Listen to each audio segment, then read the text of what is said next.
Hi everyone! Today I will make banana cake in a frying pan.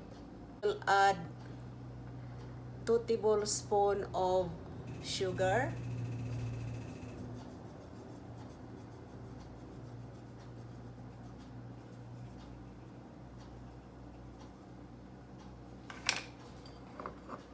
and 2 bananas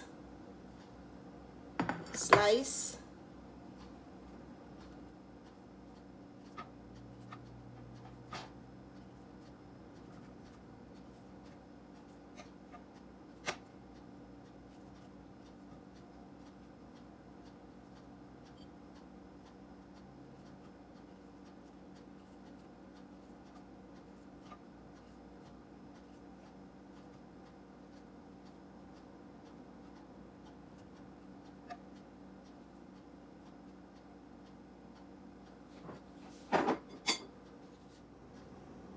in another bowl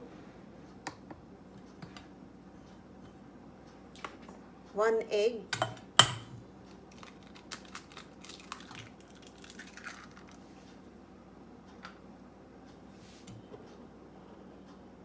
1/3 cup of oil,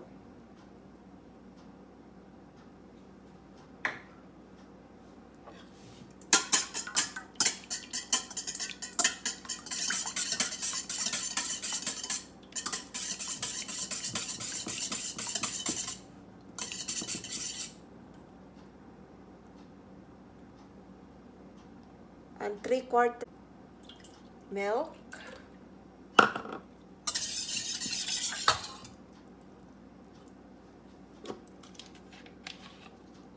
1 teaspoon of vanilla,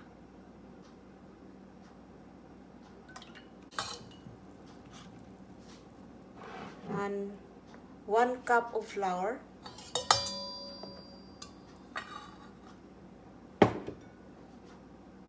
a 1/4 teaspoon of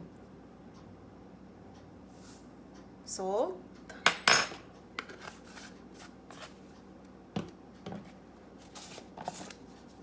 and 1 teaspoon of baking powder.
And leave it for, I will check in 10 to 20 minutes.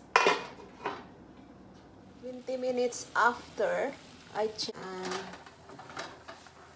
flip it upside down. There.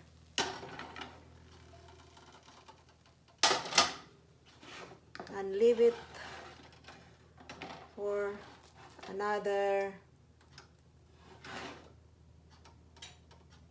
5 minutes. Banana cake in a frying pan is ready and looks very yummy. And thank you guys for watching my video, and see you on my next video, and please don't forget to subscribe and share. Bye bye.